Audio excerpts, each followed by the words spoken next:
हिंदुस्तान से कुत्तों का लचकू किया गया। अरे भैया कुत्ता रिश्तेदार लगता है तुम्हारा। बच्चे 25-30 रुपए का पेट्रोल देने वाले को वोट दोगे? बच्चे 10 रुपए की सिलेंडर देने वाले को वोट दोगे? बच्चों 10 करोड़ रुपया गांव में देने वाले को वोट दोगे?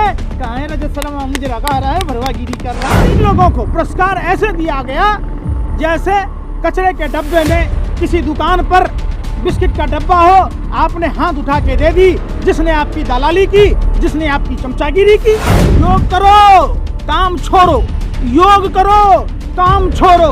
जब पूरे देश ने योग करना शुरू कर दिया, इसने काम छोड़ दिया। काला धन भ्रष्टाचार पर पूछता है भारत और इन पर थूकता है। ये उसी सपोले के बच्चे हैं, ये सावरकर, गोडसे, गोवलकर की नाजायज औलादे हैं, जिनके बाप दादा जब देश की आज़ादी की लड़ाई लड़ रहा था तो ये गोरे अंग्रेजों की दलाली और मुखबरी कर रहे थे।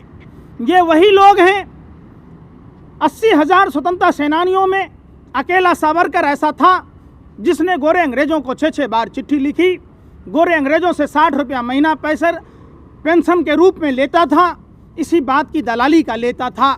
माफी वीर डरपोक, बुज़दिल, कायर, डरपोक सावरकर जो गोरे अंग्रेजों का दलाल था, मुखबिर था, ये उसी की आइडियोलॉजी मानने वाले लोग हैं। ये वो लोग हैं जब देश आज़ादी की लड़ाई लड़ रहा था तो देश कैसे आज़ाद ना हो। श्यामा प्रसाद मुखर्जी 1941 में बंगाल प्रेसिडेंसी में सरकार बनाई मुस्लिम लीग के फजाउल हक के साथ और धर्म के आधार पर विभाजन का प्रस्ताव पेश किया। जब 1857 10 मई 1857 को सिपाही विद्रोह मंगल पांडे जी के नेतृत्व में देश ने आज़ादी के लिए लड़ाई लड़ा, मंगल पांडे जी ने बिगुल फूका, तो ये लोग उस समय खिलाफ थे। 1941 में श्यामा प्रसाद मुखर्जी जब बंगाल में सरकार बनाए, द्विराष्ट्र के सिद्धांत को पारित किया।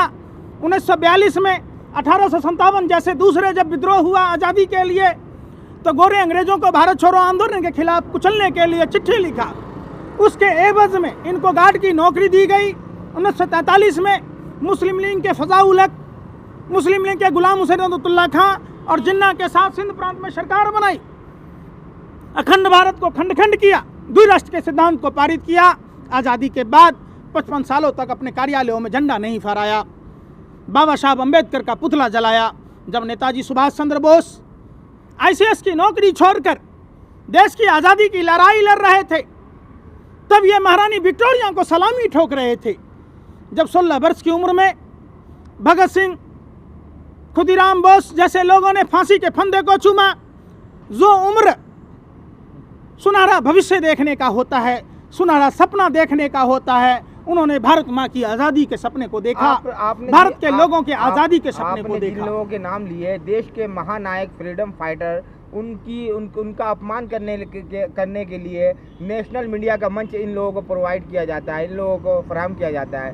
देश में तमाम मुद्दे, महंगाई, बेरोजगारी, देश की सरहदों की हिफाजत, काला धन, भ्रष्टाचार और देश में जो काले अंग्रेजों की हुकूमत जो गोरे अंग्रेजों से भी ज़्यादा खतरनाक है, उसका ध्यान भटकाने के लिए, चाहे उत्तर प्रदेश की घटना देखिए या दिल्ली के जंतर मंतर में परमिशन नहीं दिया जाता है SSC GD के छात्रों को, जो 2018 की वैकेंसी जो 60,210 पदों की निकाली गई थी, जिसमें 54,995 छात्रों ने क्वालिफाई किया था, उनको धरने पर नहीं बैठने दिया जाना, इसलिए कि संसद चलने वाला है, लोगों की नज़र पड़ेगी, देश की नेशनल मीडिया इसको कवरेज नहीं करती है। साल भर 26 नवंबर को होने जा रहे देश के किसानों को, उसको कवरेज नहीं करती है। लेकिन मीडिया के लोग, भारत की क्लियर मीडिया, दलाल मीडिया कवर किसको करती है? व्हाट्सएप यूनिवर्सिटी की 2 टॉपर छात्राएं, एक जो चरस पीती हैं, गांजा पीती हैं, हीरोइन का सेवन करती हैं, जो अश्लील दृश्य सोशल मीडिया पर डालती हैं, सिगरेट पीती हैं, जो कम कपड़ा में रहती हैं, जो भारतीय नारियों को कलंकित करने के साथ साथ हिंदुस्तान के 135 करोड़ आवाम को कलंकित किया और भारत के उन क्रांतिकारियों को अपमान किया, भारत के स्वतंत्रता सेनानियों का अपमान किया। अब शहीदों का अपमान नहीं सहेगा हिंदुस्तान। ये सवाल मोदी जी से पूछता है कि मोदी जी विराट कोहली के कुत्ते पर ट्वीट कर सकते हो, तो जब आज देश में आपकी ही अंधभक्त कंगना रनावत, जिसको आपकी सरकार ने Y+ की सुरक्षा दे रखी है, जिसको पद्मश्री जैसे श्रेष्ठ सम्मान दिया, आपने किस आधार पर दिया?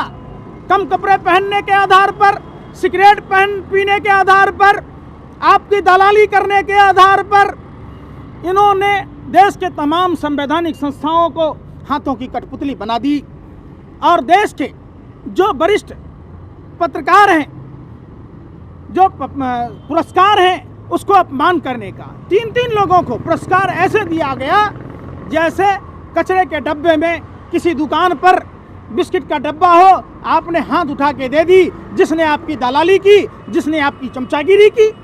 विनोद राय 7 साल पहले 11 में महानियंत्रक लेखा परीक्षक के रूप में देश के सबसे बड़े विनाशकारी साजिशकर्ता विनोद राय ने 2G में घोटाला निकाला, कोयले में घोटाला निकाला, उसमें गांधी के विचारों पर चलने की कस्में खाने वाला, RSS के नानाजी देशमुख की संस्था में काम करने वाला अन्ना हजारे आज कहाँ वो दलाली कर रहा, मुजरा गा रहा है Z+ की सुरक्षा लेकर। साधु के बेस में लुटेरे हैं देश में। लाला हरामदेव जो साइकिल पर मट्ठा बेचता था, आज पूरे देश की जमीन हथियाने में लगा है, बैंकों के पैसे हथियाने में लगा है, चीनी साउथ में चीनी मिलाकर बेचने में लगा है। लाखों बरस पुराना हिमालय की गोद से निकाला गया नमक खोद के लाते ही सड़ने की बात करने वाला, जिनसे खुजली होने वाले को आज जिन्स के प्रोडक्ट लॉन्च कर दिए। सब पूरे देश को कहा योग करो काम छोड़ो, योग करो काम छोड़ो। जब पूरे देश ने योग करना शुरू कर दिया, इसने काम छोड़ दी और ये व्यापारी हो गया। लाला हरामदेव आज चुप है, साधु के बेस में लुटेरे हैं देश में। किरण बेदी जैसी ईमानदार IPS अधिकारी उप राज्यपाल बन के चुप बैठी हैं। जनरल BK सिंह जैसा अधिकारी सेना का सांसद और मंत्री बनकर चुप बैठा है। कहाँ है जन लोकपाल की बात? कहाँ है आज भ्रष्टाचार की बात?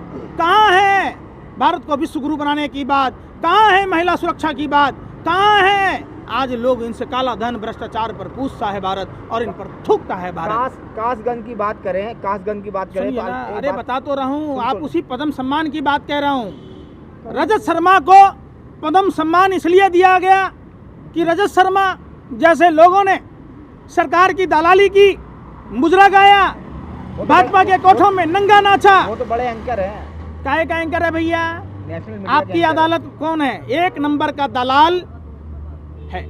अगर इसमें ईमानदारी होता, माँ का दूध पिया होता, रजत शर्मा का जमीर जिंदा होता, तो आज मोदी जी से और लाला हरामदेव से सवाल पूछता, बच्चों 25-30 रुपए का पेट्रोल देने वाले को वोट दोगे? बच्चे 2 रुपए की सिलेंडर देने वाले को वोट दोगे? बच्चों 200 करोड़ रुपया गांव में देने वाले को वोट दोगे?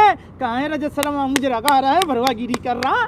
ये बात पूछो, कहाँ है रजत शर्मा? Y+ की सुरक्षा ले लिया, क्रिकेट कंट्रोल बोर्ड में मेंबर बन गया, नेहरू म्यूजियम में मेंबर बन गया। आपको नहीं दिखा? आपके ही लोग हैं जो भारत का लुटेरा, जिसने भारतीय बैंकों को डुबाया, सुभाष चंद्रा जो जिन्हें उसका मालिक है। अफगानिस्तान से कुत्तों का लेचको किया गया। अरे भैया कुत्ता रिश्तेदार लगता है तुम्हारा? तुम SSCGD के छात्रों को कवर नहीं करते, तुम किसानों को कवर नहीं करते, तुम खोरी गाँव को कवर नहीं करते, तुम वाल्मीकि समाज की बिटिया के साथ दिल्ली कैंट में बलात्कार हुआ उसको कवर नहीं करते, तुम त्रिलोकपुरी को कवर नहीं करते, तुम नरेला कवर नहीं करते, तुम असम में जो ब्रह्मपुत्र नदी के कटाव के कारण वहाँ के लोग विस्थापित हैं उनके नहीं कवर करते, तुम कोसी नदी बिहार में बाढ़ आती है उसका कवर नहीं करते, कोसी कमला गंडक बागमती महानंदा नदियों में सवाल पूछो ना, पूछो देश के इन किलर मीडिया के भरवे पत्रकारों को। अगर माँ का दूध पिया तो सवाल इन जन समस्याओं पर पूछे जाने चाहिए, वो नहीं पूछा जाता। आखिर क्यों? क्या गलती है कि इनके माँ बाप ने इनको अपना पेट काट के पढ़ाया और इन बच्चों को परमिशन तक नहीं दी गई कि ये दिल्ली के जंतर मंतर पर धरना प्रदर्शन भी नहीं कर सकते। कासगंज तीसरा, हाँ बोलिए। कासगंज मामले में अल्ताफ की घर वालों ने बताया कि उनके सर पे चोट लगी थी और जैसा कि कासगंज के SP ने बताया कि वो सुसाइड किया था 2.5 फीट के टोटी पे लटक करके। ये दोनों बात अलग अलग है, इस पर क्या कहेंगे? 8 नवंबर को 8 बजे शाम अल्ताफ पर लड़की भगाने के आरोप में वहाँ की पुलिस कहती है मैंने गिरफ्तार किया है। अल्ताफ के पिता कहते हैं कि मैं चाहत मियाँ और चांद कि मैंने अपने पुत्र अल्ताफ को जो 26 वर्षीय पुत्र जिसकी कद 5 फुट 6 इंच है, 23 साल का बताया जाता है, 22 साल का, सुनो तो सही, 22 साल का है, 5 फुट 6 इंची का है, जिसका वजन 60 से 70 किलो है। अमूमन पूरे भारत में जो घरों की लंबाई होती है 12 से 15 फीट की होती है, पानी की टोटी जो होती है वो 2 से 3 फुट ऊंची होती है, वो भी बाथरूम में। जैकेट का नारा खोलकर जो आदमी रस्सी से फंदे लगाकर नहीं मर सकता, वो आदमी एक मामूली नारे में कैसे मर जाएगा? ये एक अजीब सी विडंबना है। आज कोई नई घटना नहीं है पत्रकार महोदय। जब बहन मनीषा के साथ दरिंदगी हुई तो उत्तर प्रदेश का शासन प्रशासन, राज्य सरकार, उनके घर वालों पर पहले तो घटना हुई ही नहीं, सदीप कदप्पन जैसे पत्रकारों पर आज तक जेल में सर रहे, और सबूत और साक्ष्य मिटाने के लिए 18 दिन तक पुलिस ने FIR दर्ज नहीं की। उल्टा मिट्टी का तेल छिड़ककर सनातन परंपरा के खिलाफ, हिंदू धर्म के खिलाफ रात के अंधेरे में जलाकर मार दिया गया। उस वही उत्तर प्रदेश है जहां विकेश दुबे जो भाजपा का राजदार था, जो भाजपा नेताओं के नाम जानता था, उगाही में, डकैती में, उनको सड़क के पैरेलल गाड़ी पलटाकर एक लंगड़े आदमी के सीने में गोली मार दी गई।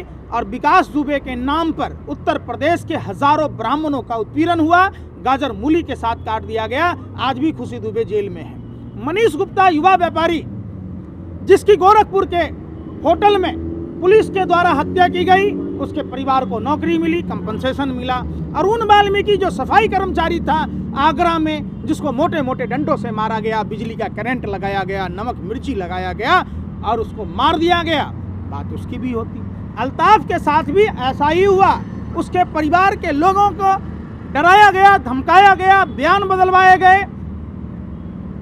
क्या 2 फीट से ऊंची प्लास्टिक के पाइप में लगे नल में एक 22 वर्ष का लड़का जिसकी लंबाई 5 फुट 6 इंची है, जिसका वजन अमूमन 60 से 70 किलो है, वो लटक सकता है? टोटी नहीं टूटी? बताओ, टोटी टूट जाएगी, नारा टूट जाएगा। तो ये सब मनगढ़ंत फिल्मी स्टाइल के कहानी है। ये फिल्मी स्टाइल में इस घटने का पटाक्षेप कर दिया गया। चूंकि वो मुसलमान हैं और देश में अल्पसंख्यक बनाम बहुसंख्यक की बातें होती हैं।